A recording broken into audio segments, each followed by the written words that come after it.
आणि आता अन्य घडामोडी बातमी येते राज ठाकरेंसंदर्भातली।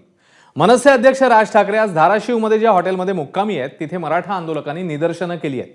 महाराष्ट्रामध्ये आरक्षणाची गरज नाही असं विधान राज ठाकरे यांनी आज सोलापुरात केलं, ज्यामुळे मराठा आंदोलक संतापले आणि राज यांच्याकडे स्पष्टीकरण मागण्यासाठी थेट पुष्पा पार्क हॉटेलमध्ये पोहोचले। काही वेळाने राज ठाकरे स्वतः खाली आले आणि खोलीत येऊन चर्चा करा, इथे अजिबात घोषणाबाजी करायची नाही असं म्हणाले।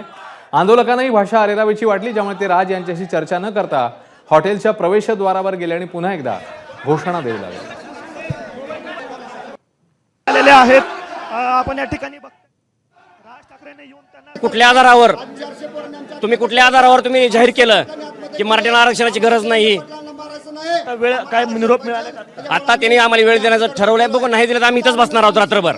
मराठा समाजांची डोकी भडकवली जाते, मग ते राजसाहेबांनी आम्हाला सांगावं आमची डोकी कोण भडकवतोय आणि मराठा आरक्षणाबाबत त्यांची भूमिका काय। त्यांची भूमिका जर आम्हाला पटली नसेल तर इथून पुढे त्यांच्या प्रत्येक कार्यकर्त्याचा, प्रत्येक नेत्याचा आणि पक्षाचा आम्ही हा मराठा समाज म्हणून निषेध केला जाईल। महाराष्ट्रामध्ये आगामी काळात मणिपूरसारखी परिस्थिती निर्माण होऊ शकते अशी भीती शरद पवारांनी व्यक्त केली होती।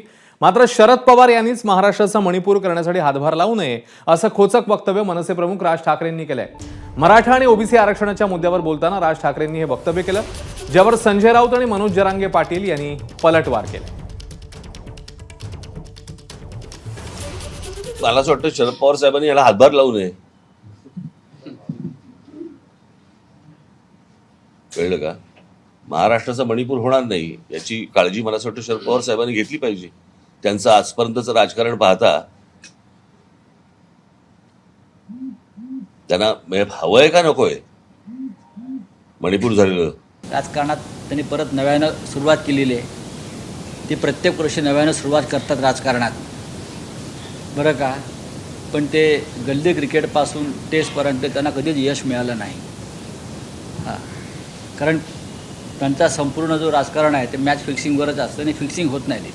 डोकं कोण फोडतं त्यांचाच मित्र भडकवतो। त्यांना सांगा म्हणालं, मराठ्यांना काय सांगण्याची आवश्यकता नाही। मराठी फक्त हक्क मागते आणि तुमचा मित्र ज्याला तुम्ही रोज भेटताय सागर बंगल्यावर जाऊन ते डोके भडकवते। तर लोकसभेला महायुतीला पाठिंबा दिलेले राज ठाकरे विधानसभेला मात्र महायुती विना लढण्याची शक्यता आहे, कारण लोकसभेला फक्त मोदींसाठी पाठिंबा दिला होता, विधानसभेची चर्चा झाली नव्हती असं राज ठाकरे म्हणाले। महाराष्ट्र नवनिर्माण सेना विधानसभेच्या 225 ते 250 जागा लढेल असंही राज ठाकरेंनी म्हटलेलं आहे।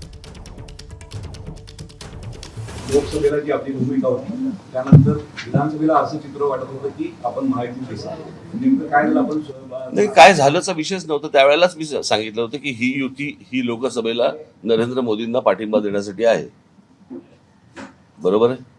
त्याच्यामध्ये मी कधी बोललो का विधानसभेचा काही विषय बोललो का? प्रत्येक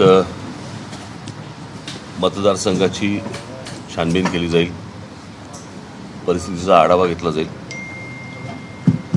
आणि मग त्याच्यानंतर पुढे किती जागा लढवायच्या आणि काय लढवायच्या, सर्वसाधारणपणे आम्ही एक 250 ते 250 जागा पक्ष लढवणार हे का? एबीपी माझा, उघडा डोळे बघा नीट।